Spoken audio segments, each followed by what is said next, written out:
जय हिंद दोस्तों, कैसे हैं आप सब। चलिए, तो आज हम लोग फिर से ये हम लोग का जो है फिफ्थ वीडियो होने वाला है। और लगभग फोर्थ वीडियो तक मैं मुझे जैसा लगता है 80 to 90 क्वेश्चंस मैंने कंप्लीट कर दिए हैं। और उसमें लगभग लगभग जो है मैंने थ्योरेटिकल और आपका जो है न्यूमेरिकल भी कवर किया हुआ।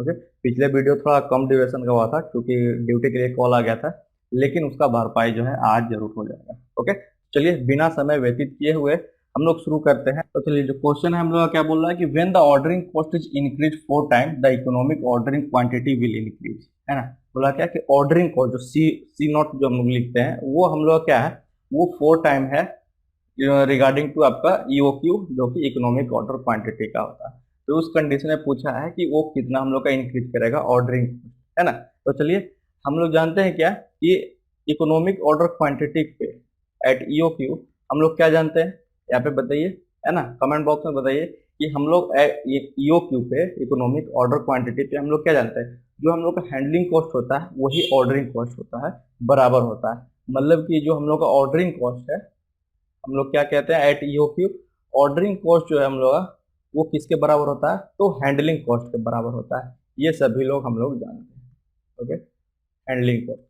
और जो फॉर्मूला यहाँ पे यूज होने वाला है ईओ क्यू, ईओ क्यू जो हम लोग क्यू स्टार से मैं यहाँ पे लिख रहा हूँ, तो क्यू स्टार मार्क जो ईओ क्यू इक्वल टू हम लोग क्या होता है, under root 2D C not upon C H. यही होता है, यही होता है 2D C not upon C H, मतलब ऑर्डरिंग कॉस्ट और ये हैंडलिंग कॉस्ट। और डी हम लोग का जो है डिमांड होता है, जितना हम लोग का डिमांड है। ठीक, ओके। तो यहाँ पे हम लोग क्या देख रहे हैं कि जो हम लोग का ईओ क्यू, ईओ क्यू जो है हम लोग क्या है directly proportional to under root C not है कि नहीं। यहाँ पे ईओ क्यू जो है directly proportional to under root C not है, मतलब कि ऑर्डरिंग कॉस्ट का। अब यहाँ पे क्या है कि दो लिया गया है, दोनों अलग अलग। अगर मैं बात करूं, अगर मैं बात करूं economic order quantity with respect to, यहाँ पे क्या पूछा है, कितना होगा ज्यादा या फिर कम होगा उसके रिगार्डिंग। ओके, तो EO Q of Q with regarding to EO Q of 1 equal to हम लोग क्या लिख सकते हैं कि under root C C not of 2 और सी नॉट ऑफ 1। ओके, यहाँ पे कंडीशन क्या दिया है कि ऑर्डरिंग कॉस्ट जो है इंक्रीज किया जाता है 4 टाइम से। कहने का मतलब क्या है कि हम लोग का यहाँ पे जो सी नॉट 2 है वो कितना है, तो 4 टाइम ऑफ सी नॉट 1 ये है। तो अगर यहाँ पे मैं 4 लिख दूं और इसको मैं अंडर रूट से बाहर निकाल दूंगा तो क्या हो जाएगा, 2 हो जाएगा, और सी नोट हम लोग कैंसिल हो जाएगा। कहने का मतलब यहाँ पर ओनली 2 आ जाएगा, अंडर रूट से 4 हटाएंगे तो। ओके, यहाँ पर क्या हो जाएगा, हम लोग का जो है ईओ क्यू ऑफ 2 वो किसके बराबर हो जाएगा, twice of EO Q 1। Okay, तो ये चीज हम लोग का तो कितना बढ़ेगा, तो यहाँ पे ट्वाइस बढ़ने वाला। ठीक, यहाँ पे यही था कि हम लोग जानते हैं क्या कि इकोनॉमिक ऑर्डर क्वांटिटी पे हम लोग का ऑर्डरिंग कॉस्ट और हैंडलिंग कॉस्ट हम लोग का बराबर रहता है। और यहाँ पे जो फॉर्मूला यूज हो रहा है हम लोग का ईओ की equal to under root 2D C not upon C H, ये हम लोग का होता है। चलिए, ओके, तो ये हम लोग का हो गया। ये बढ़िया क्वेश्चन था, थोड़ा न्यूमेरिकल प्रॉब्लम से, है ना। चलिए नेक्स्ट क्वेश्चन आइए। अब bicycle remain stable in running through a bend बिगाव। बोला क्या, एक बाईसाइकिल जब हम लोग चलाते हैं तो वो हम लोग जब हम लोग मुड़ते हैं या फिर जब भी हम लोग बेंड करते हैं तो स्टेबल कंडीशन में रह जाता है। ऐसा क्यों, तो वो हम लोग का जो है गायरोस्कोपिक एक्शन के वजह से जो है हम लोग का ये होता है। सेंट्रीफ्यूगल एक्शन जानते हैं, ये हम लोग क्या करता है, ये हम लोग का फोर्स बाहर की तरफ लगता है और सेंट्रीफ्यूगल फोर्स हम लोग का सेंटर की तरफ लगता है। ठीक, नेक्स्ट आइए। The property of material due to which they can be drawn into wire, है ना, इजी क्वेश्चन है, कोई दिक्कत नहीं। तो ड्रोन इनटू वायर डक्टिलिटी हो जाता है। ओके, प्लास्टिसिटी अगर बोलूं तो यहाँ पर क्या होता है, हम लोग का जो है बोल सकते हैं हम लोग का मटेरियल जो है और भी अब इलास्टिसिटी का जो है हम लोग का लॉस हो जाता, इलास्टिसिटी का प्रॉपर्टी यहाँ पे लॉस हो जाता है। और जो मटेरियल है हम लोग का वो परमानेंटली डिफॉर्म हो जाता है, तो उसको प्लास्टिसिटी कहते हैं। इलास्टिसिटी जानते ही है ना। ओके, स्टीफनेस जानते हैं। नेक्स्ट आइए, the first law of thermodynamic deal with, है ना, बढ़िया क्वेश्चन है कि फर्स्ट लॉ ऑफ थर्मोडायनेमिक, तीन चीजें यहाँ पे, तीन लॉ हम लोग का, zeroth law, first law, second law. यहाँ पूछा गया है first law of thermodynamic deal with, तो फर्स्ट लॉ ऑफ थर्मोडायनेमिक हम लोग का मास, कंजर्वेशन ऑफ मास से हम लोग का डील करता है। अगर पूछे हम लोग का ये सेकंड लॉ ऑफ थर्मोडायनेमिक्स, तो सेकंड लॉ ऑफ थर्मोडायनेमिक्स हम लोग जानते हैं क्या कि एंट्रोपी से। फर्स्ट लॉ है पूछा है तो कंजर्वेशन ऑफ मास से। ओके, नेक्स्ट आइए, the example of N intensive property. Intensive मैंने इसे इस तरह से ध्यान रखा है, इंटेंसिव इन मतलब इंडिपेंडेंट ऑफ मास है ये। अगर एक्सटेंसिव प्रॉपर्टी बोलेगा तो वो हम लोग का dependent of mass, intensive independent of mass, mass पे हम लोग का डिपेंडेंट नहीं है, मास से स्वतंत्र है। अगर मैं बात करूं यहाँ पे वॉल्यूम का, मास का, एनर्जी का, तो मास से इंडिपेंडेंट है तो ये तो होगा ही नहीं। वॉल्यूम देखे, वॉल्यूम भी हम लोग का मास पे डिपेंड करता है, तो ये भी नहीं होगा। एनर्जी अगर देखें, कोई भी एनर्जी ले ले, काइनेटिक एनर्जी ले ले या फिर पोटेंशियल एनर्जी ले ले, कोई भी तरह का, तो उसमें मास इन्वॉल्व होता है, तो ये भी हम लोग का नहीं होगा। एक ही बचा क्या, तो टेम्परेचर है ना, मास से तो कोई लेना देना नहीं है, तो ये इंटेंसिव प्रॉपर्टी हम लोग का एग्जाम्पल हो जाएगा। ये बेहतरीन तरीका है यहाँ मतलब कि ऑप्शन से जरिए छाटने के लिए, नहीं तो क्या बहुत लोग इसमें जो है हम लोग का कंफ्यूज कर जाता है बच्चे लोग। ठीक, नेक्स्ट आइए, Carnot cycle has maximum efficiency for. Carnot cycle आप लोग जानते ही हैं, इफिशियंसी क्या होता है, मैं हमेशा बोलता हूँ T2/T1 याद नहीं रखिए, T2/T1 याद नहीं रखिए, लोअर टू हाइयर याद रखिए, ये हम लोग का बेस्ट तरीका है याद रखने का रिगार्डिंग टू कार्नोट साइकिल का इफिशियंसी का। तो यहाँ पे पूछा गया क्या कि कार्नोट साइकिल का इफिशियंसी हम लोग का मैक्सिमम कौन सा इंजन में होता है, तो हम लोग सभी लोग जानते हैं कि रिवर्सिबल इंजन में ही है। प्रैक्टिकली ये तो होता ही नहीं हम लोग का, रिवर्सिबल इंजन में होगा ही नहीं। डीजल इंजन हम लोग का प्रैक्टिकल है और पेट्रोल इंजन भी हम लोग का प्रैक्टिकल है, तो ये सब में पॉसिबल नहीं है कार्नोट साइकिल, इसलिए हम लोग का यहाँ जो ऑप्शन होगा वो क्या है, reversible cycle. The value of CP/CV for है ना, CP/CV है ना, क्या होता है वो, एडियाबेटिक इंडेक्स।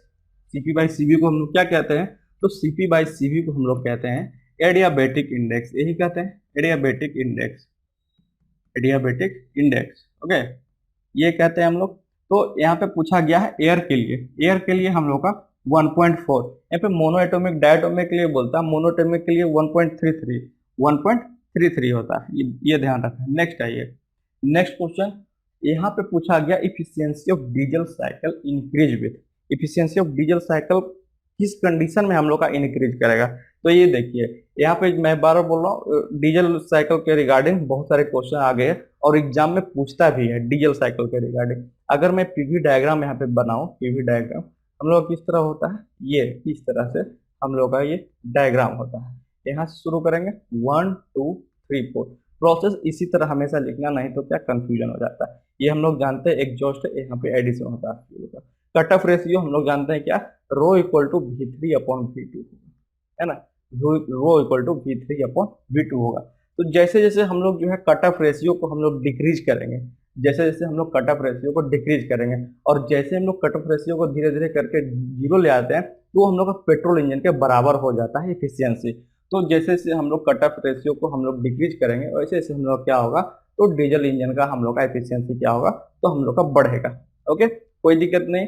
नेक्स्ट क्वेश्चन पे आते हैं, चलिए देखिए, बहुत ही इजी क्वेश्चन है। यहाँ पे heating and expanding of A gas बोला गया है, उसको हम लोग क्या बोलेंगे, हीटिंग और एक्सपेंडिंग ऑफ ए गैस को हम लोग क्या बोलते हैं, तो थर्मोडायनेमिक साइकिल इसी को कहते हैं। ओके, ये सब थ्योरेटिकल क्वेश्चन है, ये सब मैं ज्यादा टाइम नहीं लेना चाहता हूँ, है ना। नेक्स्ट आइए, Fourier's law of heat conduction gives the flow. ये क्वेश्चंस बहुत बार पूछा है, देखा गया है एग्जाम में, ये क्वेश्चन बहुत बार एग्जाम में देखा गया है और बच्चे लोग यहाँ क्या 2 डायमेंशनल मार के आते हैं। ये Fourier condition of Q equal to क्या होता है, फूरियर लॉ हम लोग क्या होता है, Q equal to -KA dt/dx, यही होता है, यही होता है Q equal to -KA dt/dx। ये हम लोग का Fourier law of heat conduction है। तो ये किसके लिए दिया जाता है, सिर्फ और सिर्फ 1 डायमेंशनल केस के लिए, ये ध्यान रखना है। ओके, कोई दिक्कत नहीं। नेक्स्ट क्वेश्चन, ये बहुत ही बढ़िया क्वेश्चन है regarding to automobile.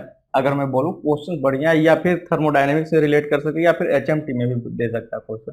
Provision of fins on a given heat transfer surface will be more if there are, fins जानते हैं आप लोग, जो भी हम लोग जो ये जो हम लोग मोटरसाइकिल यूज करते हैं उसमें फिन्स ही लगा। कहने का मतलब जो हम लोग का इंजन का जो कूलिंग हो रहा है वहां पे हम लोग का हो रहा है किसके जरिए, तो एयर के जरिए, है ना। अभी तो लिक्विड कूल्ड भी आ गया है बहुत सारे 2 व्हीकल में, लेकिन जो हम लोग का फिन्स होता है, जैसे ये हम लोग का मान लेते हैं, ये हम लोग का पिस्टन है, तो इसके साइड साइड में हम लोग क्या लगाते हैं, फिन्स लगाते हैं। ऐसा क्यों लगाते हैं, ताकि हम लोग क्या हो, यहाँ पे जो है एयर हम लोग का इंट्रैप हो और एयर का डेंसिटी यहाँ पे ज्यादा होकर क्या हो, ये जो है हम लोग का ठंडा करे विथ रिस्पेक्ट टू हम लोग का एयर। ओके, चलिए यहाँ पूछा गया कि अगर number of provision of fins on A given heat transfer surface will be मोर, अगर बोला क्या गया कि हीट ट्रांसफर सरफेस हम लोग का ज्यादा होगा, किस केस में? अगर वहां पे हम लोग लार्ज नंबर ऑफ फिन्स ज्यादा लगाएंगे तो हम लोग का क्या होगा, हम लोग का provision for heat transfer rate for fins हम लोग का वहां पे ज्यादा हो जाएगा। तो सी नंबर हम लोग का करेक्ट है कि large number of thin fins वहां लगाएंगे ताकि हम लोग का जो एयर का इंट्रैप हो वो हम लोग का ज्यादा हो। ओके, नेक्स्ट है a closed vessel made of steel and used for generation of steam is called. अब देखिए ये इजी क्वेश्चन है, ये स्टेटमेंट से ही आप लोगों को पता लग रहा होगा। बोला क्या गया यहाँ पे, एक क्लोज्ड वेसल है जो कि हम लोग का जनरेशन ऑफ स्टीम के लिए हम लोग यूज करते हैं। That is what, that is nothing, हम लोग वो जानते हैं कि स्टीम बॉयलर है।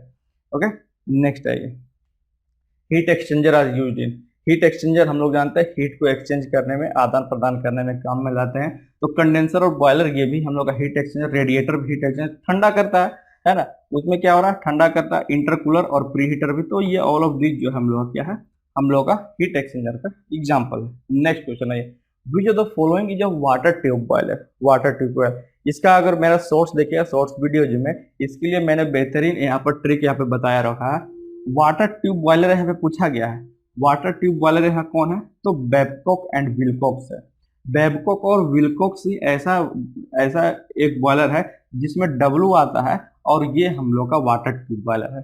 अन्यथा सब फायर ट्यूब बॉयलर है जिसमें डब्लू आता है। ओके, तो ये चीज इस तरह से मैंने यहाँ बताया है। ओके, नेक्स्ट आइए automobile radiator is a heat exchanger of. Automobile heat exchanger जो है रेडियल फ्लो एक्सचेंजर है, सॉरी रेडियल फ्लो मैंने बोल दिया, यहाँ पर रेडियल फ्लो तो ऑप्शन में भी नहीं है, क्रॉस फ्लो टाइप का है।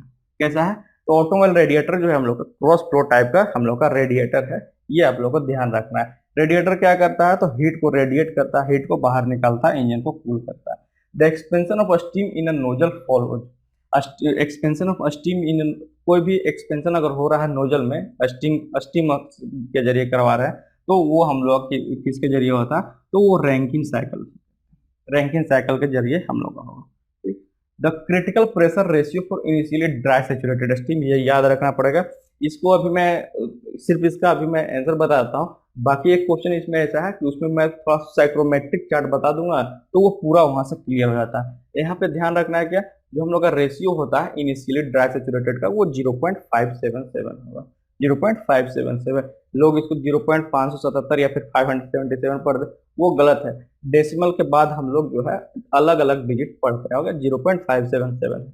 नेक्स्ट है a machine use to raise the pressure of air is called. तो प्रेशर, जब भी प्रेशर बढ़ाइएगा कोई भी चीज का ना, एयर का है ना, कंप्रेस करके, तो वहां पे क्या होता है ना कि वहां पे टेम्परेचर भी बढ़ता है। प्रेशर अकेला कभी नहीं बढ़ेगा, टेम्परेचर भी वहां बढ़ता है। ठीक, तो ये क्या हो जाएगा हम लोग का कंप्रेसर, जो हम लोग का correct option. Next a stage in reaction turbine is represented by. Reaction turbine में हम लोग का स्टेज किससे रिप्रेजेंट किया जाता है, तो कितना number of row of blade है उससे हम लोग जो है स्टेज हम लोग वहां पर रिप्रेजेंट करते हैं कोई भी रिएक्शन टरबाइन में। D number, each row of blade, है ना। नेक्स्ट है a close cycle gas turbine work. Close cycle gas turbine, हमेशा यह ध्यान रखना, कंफ्यूजन रहता है बच्चों को कि जूल होगा कि रैंकिन होगा, तो याद रखना joule cycle. Close gas cycle जो हम लोग जूल साइकिल पे वर्क करेगा। Air standard efficiency of an IC engine depends upon. IC engine पूछा गया यहाँ पे, डीजल इंजन पेट्रोल इंजन का बात नहीं है, आईसी इंजन का बात है, जो भी इंटरनल कंबशन इंजन है। दोनों तो इंटरनल कंबशन इंजन नहीं हम लोग का, पेट्रोल इंजन हो या फिर डीजल इंजन हो, तो वो डिपेंड करता है किस पे, तो स्पीड पे भी डिपेंड करता है, कंप्रेसर रेशियो पे डिपेंड करता है, और कौन सा हम लोग फ्यूल जो है हम लोग का उस पर भी डिपेंड करेगा। डी नंबर हम लोग करेक्ट होगा। Okay, next in a vapour compression system the condition of refrigerant before entering the expansion और थ्रोटल वाल्व इज। अब यहाँ पे देखिए, यहाँ पे थोड़ा मैं इसको थोड़ा डिटेल तरीके से बताता हूँ, तो आप लोग के लिए एग्जाम पॉइंट ऑफ व्यू से इसमें जो है बहुत सारे जो है आप लोग का जो मैं है इसको थोड़ा डायग्राम से पहले मैं बता देता हूँ कि ये क्वेश्चन हम लोग का इसके लिए क्या होगा। ओके, आइए पहले मैं इसको मैं डायग्राम से बता देता हूँ। हम लोग का जो ये फ्लो डायग्राम है इसका मैं पहले वो बना रहा हूँ। यहाँ पर हम लोग क्या रहता है, तो ये हम लोग का कंप्रेसर है, ये मैं इस तरह से सी लिख रहा हूँ। कंप्रेसर के बाद यहाँ पे जो हम लोग का रहता है, क्या रहता है, तो ये हम लोग का इवेपोरेटर रहता है। क्या है ये, इवेपोरेटर रहता है। यहाँ से सभी चीज यहाँ पर जो भी एग्जाम पॉइंट ऑफ व्यू से रिगार्डिंग VCRS, ये आप लोग का यहाँ पर कंप्लीट हो जाएगा। ओके, और इधर फिर मैं आऊँ तो यहाँ पे क्या रहता है, तो यहाँ पर हम लोग का एक्सपेंशन वाल्व रहता है। और एक बच गया, यहाँ पे क्या रहेगा जरा कमेंट बॉक्स में बोलिए। 3 चीजें हो गए, कंप्रेसर हो गया, इवेपोरेटर हो गया, ये क्या है, तो ये हम लोग का एक्सपेंशन वाल्व है, एक्सपेंशन वाल्व है। ओके, ये क्या है हम लोग का, ये हम लोग का जो है कंडेंसर है। क्या है, कंडेंसर है।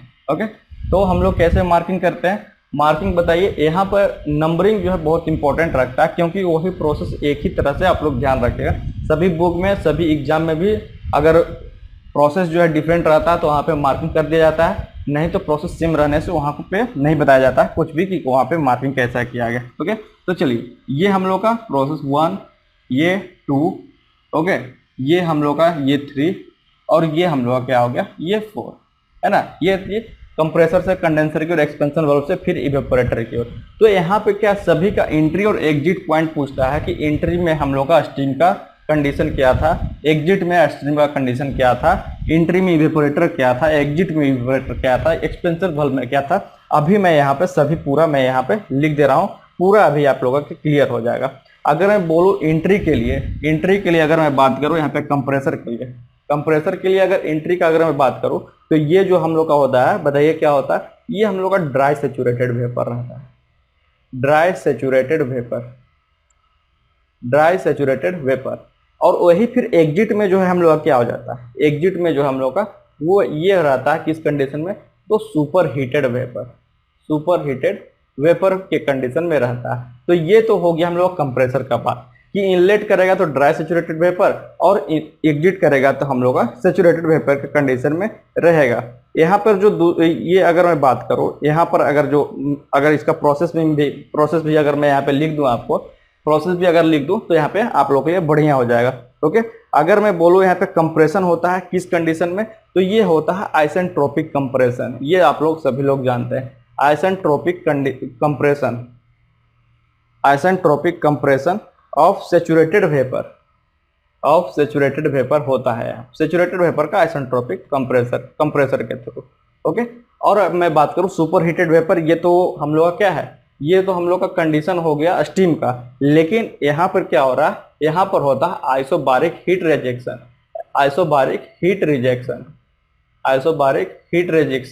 है ना।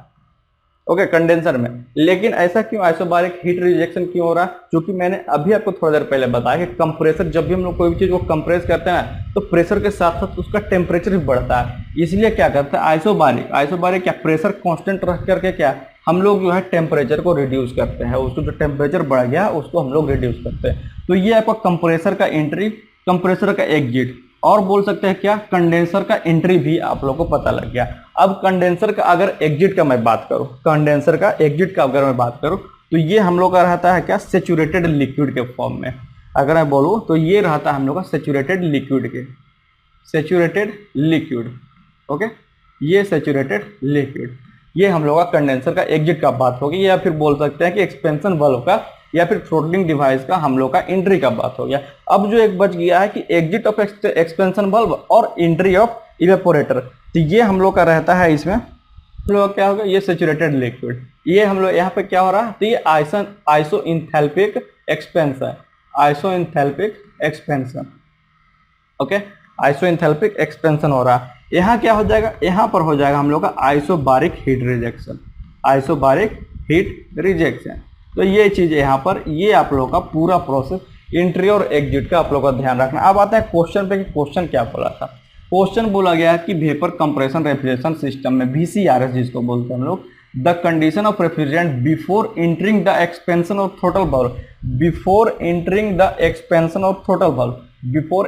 एक्सपेंशन ऑफ थ्रोटल वाल्व कैसा है, सेचुरेटेड लिक्विड। कैसा है, तो सेचुरेटेड लिक्विड। देख लीजिए सेचुरेटेड लिक्विड किसमें है, तो ये हम लोग का saturated liquid, that is high pressure saturated liquid है हम लोग का करेक्ट आंसर। ओके, तो इस तरीके से यहाँ पे मैंने पूरा इसको डिटेल तरीके में आप लोगों को बता दिया है ताकि कोई एग्जाम में कोई दिक्कत ना। चलिए नेक्स्ट क्वेश्चन, बहुत ही बढ़िया क्वेश्चन, वैल्यू, डाटा वैल्यू के हिसाब से वह पे पूछा गया, which of the following refrigerant has the lowest boiling point. पहले मैं इसका आंसर बता दूं, लोएस्ट बॉइलिंग पॉइंट हम लोग किसका होगा, तो कार्बन डाइऑक्साइड का होगा। चलिए, तो अभी हम लोग सभी जो जनरली पूछा जाता है एग्जाम में, उसका सभी का हम लोग बॉइलिंग पॉइंट का देखते हैं वैल्यू। पहले तो NH3 हो गया, जिसको हम लोग अमोनिया कहते हैं। अमोनिया का -33.3 डिग्री सेल्सियस। ओके, सबसे सेल्सियस में मैं लिख रहा हूँ। ओके, कार्बन डाइऑक्साइड का हम लोग का हो जाएगा -73.6 डिग्री सेल्सियस, जो कि यहाँ मैंने अभी टिक किया है। और क्या होगा, सल्फर डाइऑक्साइड का अगर मैं बात करूँ तो -10 डिग्री सेल्सियस। फ्रेन F12 का बात करूँ, F12 का अगर मैं बात करूँ तो -29 डिग्री सेल्सियस। ओके, तो यहाँ पे जो पूछा जाता है एग्जामिनेशन पॉइंट ऑफ व्यू से, सभी का डाटा मैंने यहाँ पे लिख दिया। NH3 मतलब ये किसका है, तो अमोनिया का है। किसका, अमोनिया का। Carbon dioxide 73। तो इस डाटा में देख रहे होंगे आप लोग कि ऐसा मत देखिए कि ये जो ज्यादा है वो ज्यादा हो गया, क्योंकि ये नेगेटिव साइन है, तो नेगेटिव साइन में है तो ये क्या हो गया, सबसे कम हम लोग का हो गया, जो कि यहाँ पे पूछा गया है कार्बन डाइऑक्साइड का। ओके, नेक्स्ट आइए, द हैवीएस्ट फ्लूइड यूज, है ना। हैवीएस्ट फ्लूइड यहाँ पे पूछा गया कि सबसे भारी जो है हम लोग का यहाँ पर फ्लूइड कौन सा है, तो कार्बन टेट्राक्लोराइड। क्या हो जाएगा आंसर हम लोग का, कार्बन टेट्राक्लोराइड। नेक्स्ट आइए, एयर कंडीशनिंग में, गर्मी के दिन में कूल करे और ठंडा के दिन में हीट करे, है ना। या फिर बोल सकते हैं कि एयर इम्प्योरिटीज को रिमूव करने के लिए, वो भी हम लोग का एयर कंडीशनिंग काम है, तीनों। ठीक, तो ये हम लोग क्या हो जाएगा, ऑल ऑफ दी एबव इसका आंसर होने वाला है। Next, when a body floating in a liquid is displaced slightly it oscillates about. ये क्वेश्चन बार बार आता है और इजी है। तो वो ऑसिलेट करता है किसके अबाउट, मेटा सेंटर के अबाउट वो ऑसिलेट करता है। जब कोई भी फ्लोटिंग बॉडी को हल्का सा डिस्प्लेसमेंट दिया जाता है तो वो डिस्प्लेस करता है किससे, तो मेटा सेंटर के about. Next, a low pressure of the order 10⁻10 torque can be measured in a chamber with. अब यहाँ पूछा गया है क्या कि हम लोग का अगर मान लेते हैं कोई किसी का लो प्रेशर है, जैसे इतना लो प्रेशर, तो 10⁻10 टॉर्क का हिसाब से मेजर करना है इसको, तो हम लोग किससे मेजर कर सकते हैं, तो ये आयनाइजेशन चैम्बर से हम लोग का मेजर होता है। किससे मेजर करेंगे, आयनाइजेशन चैम्बर से हम लोग मेजर करेंगे, क्योंकि इसका प्रेशर बहुत कम है, तो उसके लिए जो डिवाइस है हम लोग का क्या है, आयनाइजेशन चैम्बर के जरिए हम लोग इसको मेजर करते हैं। In equilibrium condition fluids are not able to sustain, है। इक्विलिब्रियम कंडीशन में अगर पूछे कि fluid are not able to sustain, तो शियर फोर्स वो सस्टेन नहीं कर सकता है इक्विलिब्रियम कंडीशन है। बाकी सभी चीज, सरफेस टेंशन हम लोग का इक्विलिब्रियम, तभी तो हम लोग का वाटर ड्रॉपलेट क्या है, सर्कल होता है, रेसिस्टेंस और विस्कोसिटी भी, ज्योमेट्रिकल सिमिलिट्यूड भी, लेकिन शियर फोर्स हम लोग का सस्टेन नहीं कर पाता है इक्विलिब्रियम कंडीशन में। Pelton wheel is an example of, बताइए इजी क्वेश्चन है कि पेल्टन व्हील हम लोग का कैसा। यहाँ पर सबसे पहले, उससे पहले मैं देखता हूँ यहाँ पर डाटा कुछ दिया नहीं दिया, मैं लिख देता हूँ तो कोई बात नहीं। पेल्टन व्हील हो गया, रिएक्शन टरबाइन हो गया, सभी के बारे में मैं यहाँ पे आपको लोग को लिख देता हूँ। ओके, चलिए सबसे पहले अगर मैं बात करूँ यहाँ पे इम्पल्स टरबाइन के बारे में, 3-4 चीजें होती है इम्पल्स टरबाइन। दूसरा क्या होता है हम लोग का बताइए, तो हम लोग का रिएक्शन टरबाइन। क्या होता है, रिएक्शन टरबाइन। और बताइए और कितने तरीके का, तो हम लोग का क्या है, एक्सियल टरबाइन, या फिर एक्सियल फ्लो बोल दीजिए, एक्सियल टरबाइन ही मैं लिख देता हूँ, है ना, जो भी एक्सियल फ्लो के रिगार्डिंग होता है। और क्या है, radial flow turbine, radial flow turbine. Okay, यहाँ पर भी मैं यहाँ पे लिख देता हूँ एक्सियल फ्लो ही लिख देता हूँ। ओके, एक्सियल फ्लो, कंफ्यूजन ना हो। चलिए अब आते हैं कि किसके किसके अंडर कैटेगराइजेशन, ये किसके किसके अंतर्गत होता है। अगर मैं बात करूँ इम्पल्स टरबाइन, इम्पल्स टरबाइन के अंतर्गत हम लोग का क्या आता है, तो पेल्टन टरबाइन, या फिर पेल्टन व्हील बोल लीजिए, जो भी बोलिए, इसी को बोलते हैं हम लोग पेल्टन टरबाइन। ये हम लोग कैसा, तो टेंजेंशियल फ्लो टरबाइन, इसी को tangential flow turbine, tangential flow turbine. Okay, tangential flow turbine. बात अगर हम लोग करें रिएक्शन टरबाइन, तो जो हम लोग का फ्रांसिस और कैप्लन टरबाइन है, वो हम लोग का क्या है, तो वो हम लोग का रिएक्शन टरबाइन है। फ्रांसिस और क्या बोला मैंने, कैप्लन टरबाइन, है ना। बात करें एक्सियल फ्लो, एक्सियल फ्लो हम लोग का कैप्लन टरबाइन, दोनों का मिक्सचर रहता है। ओके, अगर मैं बात करूं रेडियल फ्लो, रेडियल फ्लो में 2 केस आता है, ये ध्यान रखना, इनवर्ड और आउटवर्ड, इनवर्ड रेडियल फ्लो और outward radial flow, inward radial flow और आउटवर्ड रेडियल फ्लो। तो इनवर्ड में कौन और आउटवर्ड में कौन, है ना। तो इनवर्ड में जो हम लोग जो पहले जो फ्रांसिस टरबाइन बनता था ना, इनवर्ड में जो हम लोग का पहले जो फ्रांसिस टरबाइन बनता था, वो हम लोग का इनवर्ड में आता है। यहाँ लिख देता हूँ old Francis turbine, Francis turbine. Okay, और अगर मैं बोलूँ आउटवर्ड, आउटवर्ड का नाम आप लोग जो है बहुत कम ही सुने होंगे, लेकिन यहाँ पे जो है आउटवर्ड अगर फ्लो टरबाइन का बात करो तो ये हम लोग होता है फोर्निरॉन टरबाइन।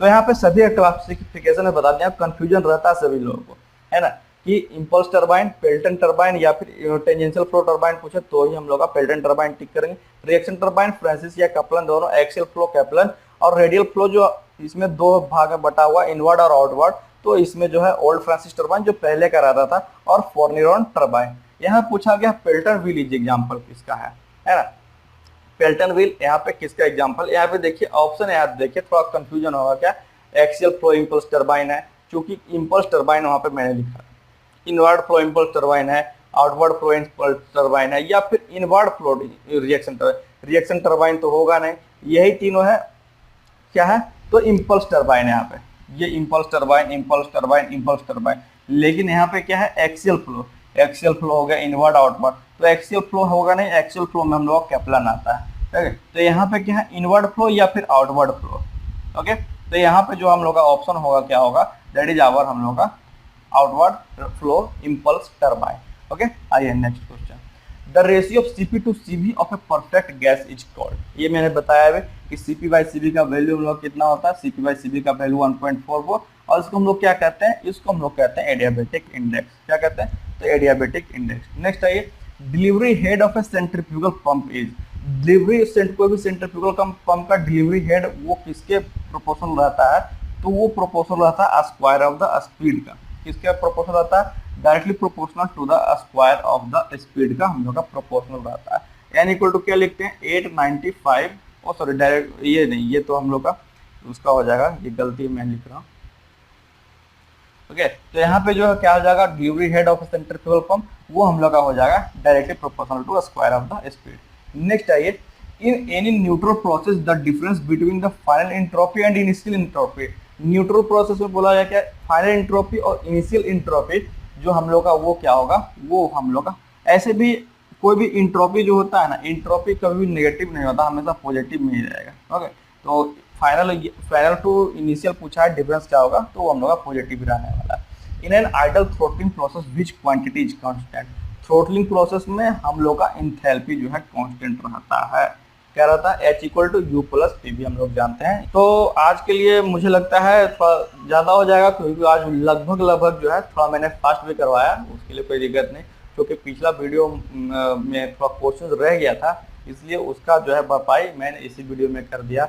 आज लगभग 40 टू 45 क्वेश्चन मैंने कंप्लीट किया, थोड़ा टाइम टेकिंग ज़्यादा होगा, 40 टू 45 मिनट लेंथ हो जाएगा वीडियो का, है ना, तो उसके लिए आप लोग टेंशन मत लीजिए, ओके। क्योंकि टाइम भी कम बच रहा, इसलिए मैं थोड़ा जल्दी इसको खींच रहा हूँ, और आज भी मैंने कुछ न्यूमेरिकल बताया और कुछ एक्सप्लेनेशन भी बढ़िया तरीके से कर दिया जहां मुझे जरूरत था। बाकी जो छोटा क्वेश्चन है उसमें एक्सप्लेनेशन करने की जरूरत नहीं, उतना आप लोग पढ़े हुए हैं, बाकी और कंप्लीटली पूरा थ्योरी करवाऊंगा तो फिर बहुत टाइम लग जाएगा, 10-15 क्वेश्चन ही पता लगेगा कि 1 घंटा बीत जाए, तो ऐसा नहीं होना चाहिए, ओके। तो आज के लिए इतना रखते हैं, मिलते हैं फिर हम लोग नेक्स्ट वीडियो में, और देखें कुछ फिर से बेहतरीन सवाल, और आप लोग जो है तैयारी बहुत बढ़िया से करते रहिए। और अगर आप भी अब तक आप लोगों ने मॉक टेस्ट नहीं लगाया है, तो अब मेरे वेबसाइट पे अवेलेबल है, जो कि है 2pif.in, चैनल के नाम पे ही है, यहाँ पर जाइए, मॉक टेस्ट अवेलेबल है 99 रुपये में, 30 डेज आप लोग के लिए वहाँ पे अवेलेबल करवाया हुआ है आप लोग का सेल्फ ओसीटीटी, जो अभी आपका एग्जाम चल रहा है, ओके। या फिर कोई भी आप स्टेट गवर्नमेंट या फिर सेंट्रल गवर्नमेंट का एग्जाम है,